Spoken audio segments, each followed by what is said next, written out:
In our last lecture, we examined Adolf Hitler, both as an individual and as the embodiment of those forces of the illiberal tradition, that tradition which is the antithesis of freedom and the liberal tradition. For Hitler, his tyranny was the statement of an ideology, of a complex set of values that united a people, an ideology founded in nationalism, in the struggle for existence, and in a state form of socialism. In this lecture, we want to examine the second great tyrant of the 20th century, Joseph Stalin. Now, we might pause and say, why in a history of freedom give attention to tyrants? And yet the founders of our country, like Aristotle, believed that tyranny is just the other side of liberty. And that if we are going to understand freedom, we must understand its perverted form and recognize that tyranny, which is inherent in every form of government. For tyranny is just taking liberty and power and abusing them. That, in fact, is the shortest definition of tyranny, the abuse, the usurpation of power. And as we saw in our last lecture, Aristotle and Plato described tyrannical man, but not from a philosophical point of view, but from the reality of Greek history. Tyranny was an institution of Greek history, represented in individuals, good tyrants like Pisistratus of Athens, and his evil heir and son, Hippias. There were tyrants who roasted their enemies in brazen bulls. There were tyrants who contumaciously robbed their fellow citizens. There was a famous story of the tyrant of Corinth, Periander, who wanted to learn how to maintain his power. And so he sent a servant off to Thrasybulos of Miletus, a successful tyrant. And the tyrant of Miletus said not a word. He just took the servant out into a field where poppies were growing. And one by one, lopped off the heads with his walking stick of every poppy that stood above the others, was higher than the others. And then sent the servant back to Periander, the tyrant of Corinth. Periander asked him, what happened? What did he say? Not a word. Well, what did he do? He took me out and chopped off all these tall poppies. And Periander understood. Destroy anyone who is a threat. For tyranny must extinguish excellence. And many of the most successful tyrants come from mediocrities, as Hitler himself was a mediocrity, or as Leon Trotsky would say of Stalin, he is a mediocrity, but not a nonentity. And Joseph Stalin, in fact, was the most successful tyrant in history. As a convinced communist, he spread communism over a large portion of the world. As a Russian nationalist, he led Russia to its greatest victory in its greatest war. And as a tyrant, he maintained his power and died at the height of his ambition and power. Now, in judging tyrants, Lord Acton would say we must use the same standards as we do in judging ordinary people. And someone could ask, well, if Stalin is a tyrant, how about Julius Caesar and Alexander? And the founders, of course, would have said, there is no difference. Caesar was the same kind of tyrant as Stalin. In that he was a genius, it was perhaps even greater that he abused his power. Damn him for his virtues, says the figure of Cato in Joseph Addison's play Cato, produced in 1712 and so influential with the founders. Plutarch tells us that Caesar, when he conquered Gaul, killed 1 million Gauls, sold 1 million into slavery, and left 1 million alive. Or Alexander, at the end of his life, was preparing to transport large populations from Asia into Europe and from Europe into Asia to achieve, indeed, harmony and the brotherhood of mankind. But is that not, the founders would ask, Rousseau's idea of forcing men to be free, forcing them to be good. So Stalin stands but in the continuum of that everlasting feature of human nature, which is to corrupt power. He was born the 21st of December in 1879. His name was Yosef Vissarionovich Jushishvili. Born in a small town in Georgia, the Russian province of Georgia, itself, of course, an ancient nation. And Stalin, though he would become the most patriotic of Russians in his mind, was born to this ethnic group, this ethnic minority, speaking a very, very difficult language, far removed from Russian, with its own national traditions. His father was a cobbler, no more brutal than many fathers were in that age, and his mother was devoted to young Joseph. She thought indeed he could have a career in the ministry as a priest, and she worked and saved and scrimped in order to send him to seminary.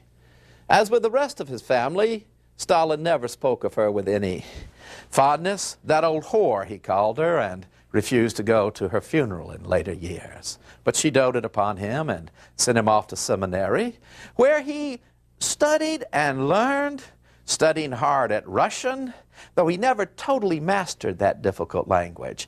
And in later years, he would frequently confuse his case endings.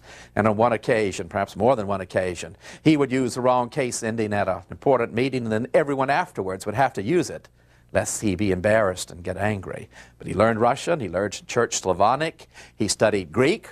He wrote, we are told, an essay on Julius Caesar and Augustus, and why Caesar had failed and been assassinated, and why Augustus had succeeded. And it is said that in the schoolboy exercise, he already had the insight to see that it was because Augustus had built up a party structure. He became interested in Marxist literature. This was an age in which Marxist ideas and small cells of Marxist agitators were found all over the Russian Empire, being frequently sent into exile by the Tsarist government. And he was finally expelled from the seminary for having had forbidden books in his school locker.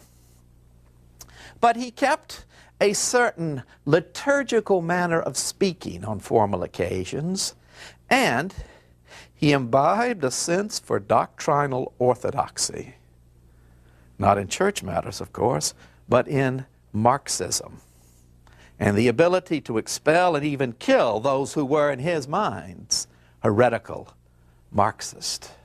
And by 1900, he was a member of the party and working as an organizer in the oil fields of Baku. He became the protege of Lenin in the days before the revolution, and in fact was looked upon with special favor by Lenin for two reasons. First of all, among the many intellectuals in the party, Stalin was one of the very few children of a worker. And more than that, Stalin was an ethnic minority. And one of Stalin's first tasks was to develop ideas for the ethnic minorities and the relationship of communism to ethnicity. When the revolution broke out in March of 1917, Stalin was already a significant figure in the party. The Russian Revolution had very different aspects than the French Revolution. France was, in 1789, as we have seen, the leading country in Europe. Russia was an intellectual backwater, and despite its vast potential, it was still an economic and even militarily weak nation. And the World War had the most severe impact upon the country. Economic dislocation, social dislocation, and terrible military defeats. And confidence in the Tsarist government, feeble when the war began in 1914, had literally eroded. And so the government was not so much overthrown in 1917 March as it was simply fell apart. And the liberal Democrats seized control. And the hope was that with Allied support, a liberal democracy could be created in Russia. But the price of Allied support was to stay in the war. And what the Russian people wanted was peace and bread. And so the moment was ripe for the emergence of Nikolai Lenin, a powerful intellect, a completely convinced Marxist, and one of the shrewdest manipulators of political scenes in history. And Lenin would guide the Bolsheviks to their seizure of power in 1917. Lenin, who believed a small group of disciplined and dedicated individuals could change history. Guided by the ideology of Karl Marx and the political science of Machiavelli, that all what matters is success, and that there are no scruples, and that terror is a legitimate means not only of seizing power, but of maintaining it. The Bolsheviks would take power in November of 1917 and hold on to it. Hold on to it through savage civil war against foreign interventionists, and achieve the ideal of a single country devoted to communism with a single party of the communist in control. And so was the situation when Lenin died in 1924. To the Marxist, communism is a form of religion, though they would not use the term religion. It has many of the trappings of some religions.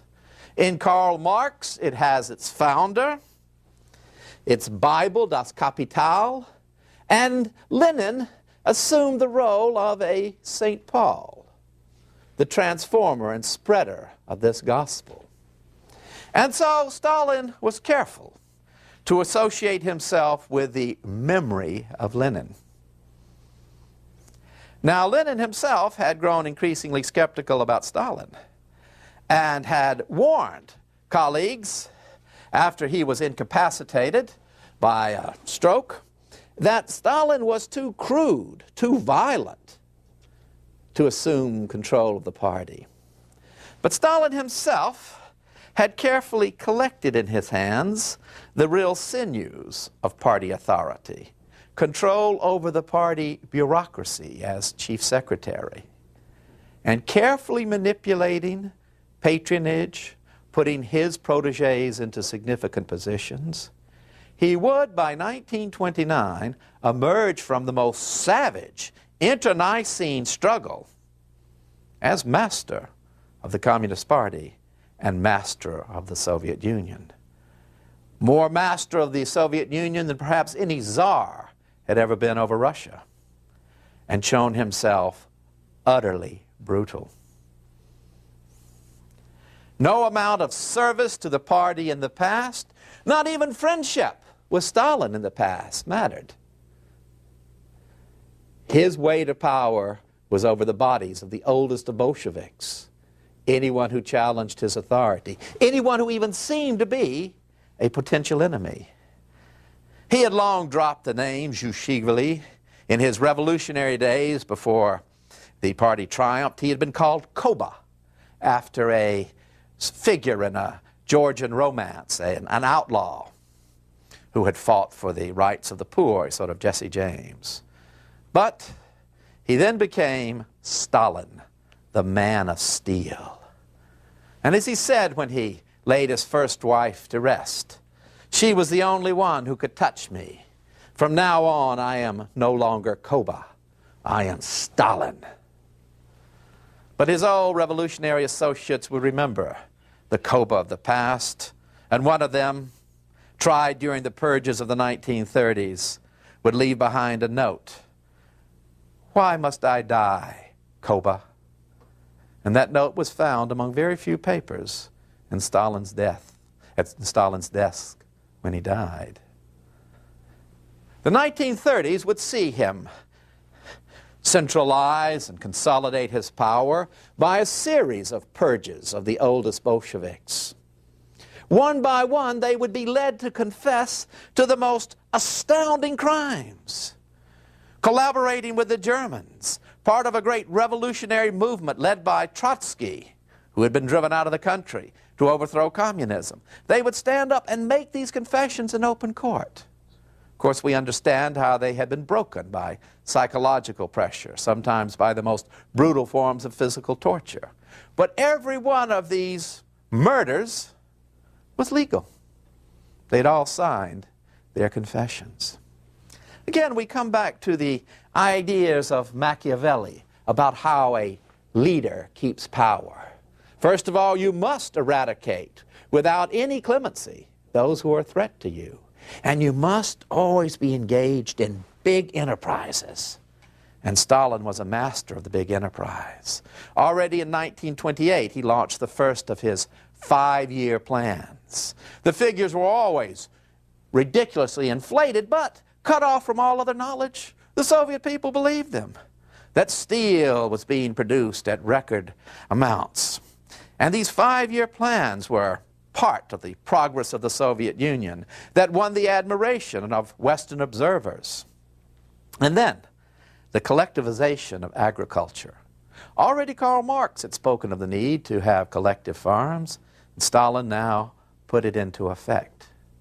But the Russian peasant was one of the most stubborn defenders of his concept of freedom, which was land. The ability to work the land. That's what the revolution should have been about in the minds of many Russian peasants, to give them land. They formed a special class in the mind of Stalin, and then in the mind of his communist followers. Kulaks, they were called. And it came to be a synonym for germs or vermin. They were marginalized. And so troops would go into villages, ransack the homes for the smallest kernel of grain, and seize it. And all their grain was taken, their livestock, if they failed to join the collective farms. And they were left to starve to death. Reflected upon this later on, asking, how could you have done this years after Stalin was dead? The troops who had carried out these immoral orders said, but they weren't people to us, they were kulaks. That is how much you can shape the mind through constant propaganda. But it wasn't just the peasant in the universal sense. There were national groups that were dangers. Dangers to the unity of communism. Dangers to the position of Stalin. And perhaps the largest were the Ukrainians. Speaking a separate Slavic language, imbued with a strong national tradition, they had tried after the First World War to form their own nation and failed. And now they became the threat. And so again, in the 1930s, a systematic starvation of the Ukrainians. The country of the Ukraine was sealed off.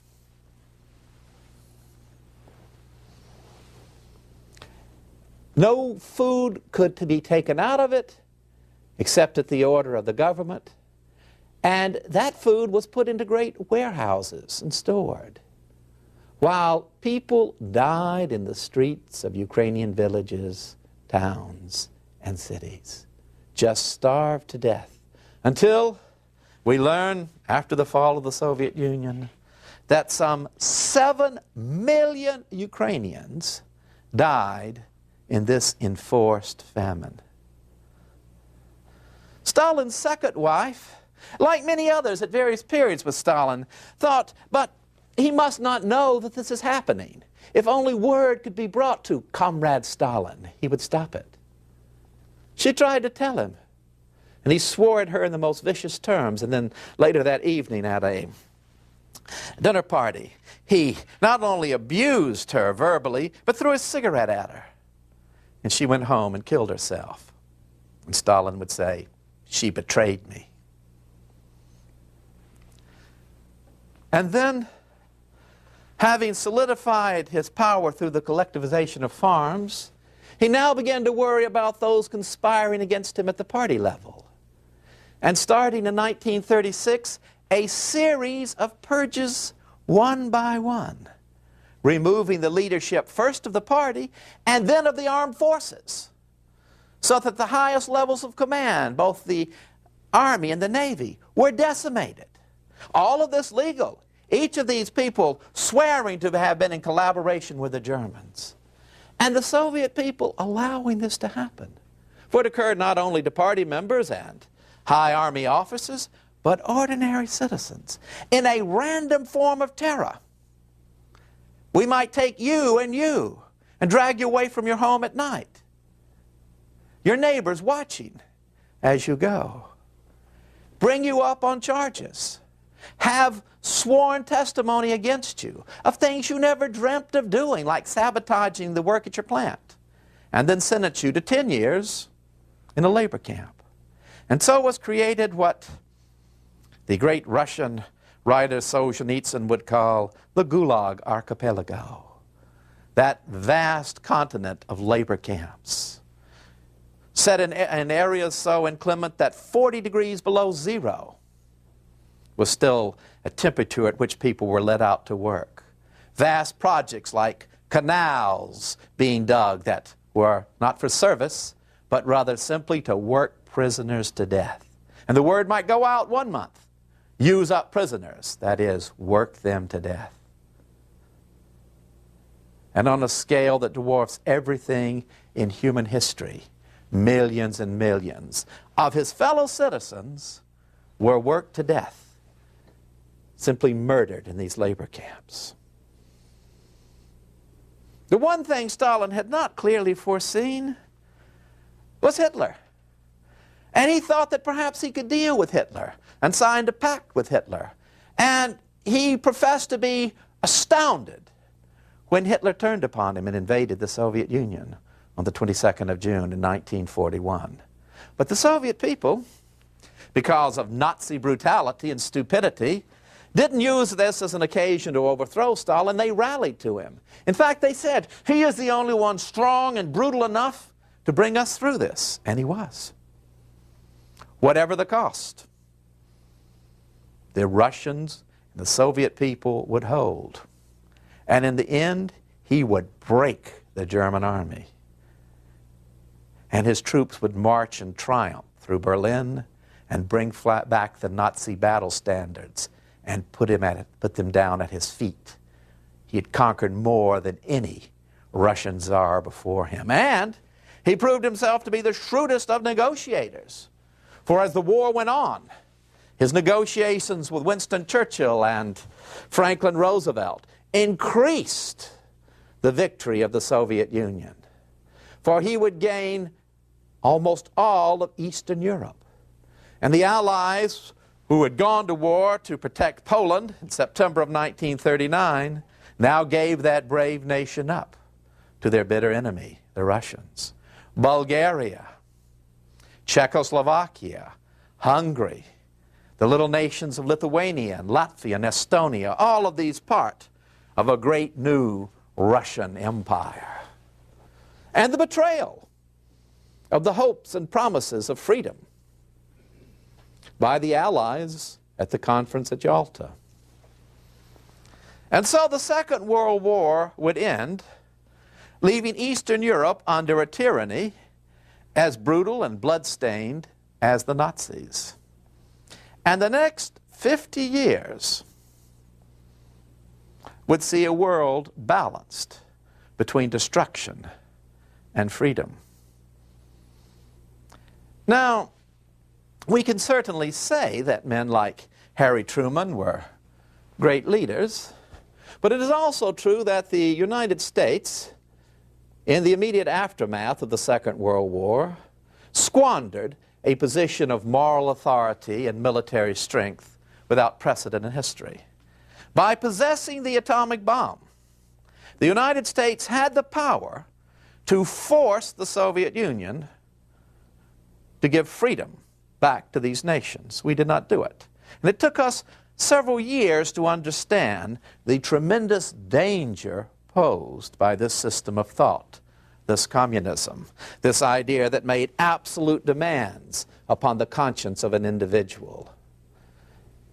But it would be ultimately, starting with Harry Truman, that the United States would take its stand and begin a series of measures which would ultimately end with the collapse of communism in Europe and enable at least some thinkers of today to proclaim that we have reached a new era, a triumph of liberty. Truman's Secretary of State, George Marshall, would be responsible for a plan in 1948 of delivering food and reconstructing Europe, the Marshall Plan. And that plan took a continent, the western part of which was on the verge of starvation, without sufficient heating resources and food resources, and gradually rebuild it to the degree that Europe today and the European community is one of the great, not only economic forces in the world, but a bastion of free thought and political innovation. And that is the design of Harry Truman. In the same way, when the Soviet Union sponsored an invasion of South Korea by North Korean forces in 1950, and although by this time the Soviet Union had the atomic bomb, Truman would make use of his executive powers and send American forces under the guise of the United Nations into Korea. It was a brutal war. It was the first war in which the Americans had had to make a peace without achieving victory. It challenged the very concept of civilian control over the military when Douglas MacArthur openly flaunted the orders of Harry Truman. But that small man, that haberdasher from Missouri, that machine politician, as Douglas MacArthur called him, stood up not only to MacArthur, but to the forces of invasion of communism, and ultimately achieved a settlement by which South Korea maintained its freedom. And it became clear to Stalin that the United States would fight in defense of freedom. After Stalin's death, the Cold War only intensified. And in the 1950s, Dwight Eisenhower, time and time again, walked that tightrope between maintaining the military strength of the United States and trying to contain communism, and yet not plunge the world into a nuclear holocaust. The apex of communism might be seen in the late 50s, when communist China dominated the mainland of Asia, and Cuba was communist, right off the shore of the United States. And there in Cuba, the Cold War again would reach a funnel of intensity. And John Kennedy would make it clear that the United States would go to nuclear war. And that was perhaps the turning point when the balance began to shift towards the United States and towards freedom. I don't think we can ever grow too cynical to disregard Kennedy's inaugural speech, that we will bear any burden and pay any price in the name of freedom, and that we should ask not what our country can do for us, but what we can do for our country. Asking in the name of liberty, asking in the name of a good ideal, that commitment of the individual to its moral as well as its political values. And I think Lyndon Johnson and the war in Vietnam was another seminal event in this struggle. For it brought the Americans to a realization that there were limits to their power. And it brought out in the American people a renewed commitment to the ideal that wars must be just, that there is a moral force, and we cannot simply accept what our country says and our leaders. We must think about it. And out of that Vietnam War came, I think, a synthesis and a new understanding for the United States and its commitment to freedom. And this, I think, would achieve, in terms of the Cold War, its fulfillment in the foreign policy of Ronald Reagan. To ask about great statesmen, he may, 100 years from now, be listed with the greatest leaders in the history of the modern world. He restored economic prosperity to a nation in severe economic trouble. He restored a moral sense to a country that seemed to have lost its way. And then when he said, "Mr. Gorbachev, tear that wall down," what had seemed like a forlorn hope only years before now came to be a reality. And the Soviet Empire and that system of communism upon which it rested collapsed, and offered at least the opportunity to the people of Eastern Europe, to the people of Central Asia, to gain that liberty which they have never truly enjoyed. But of course, there was still a liberty to be won in this country in the course of the 20th century. And to that I want to turn in our next lecture.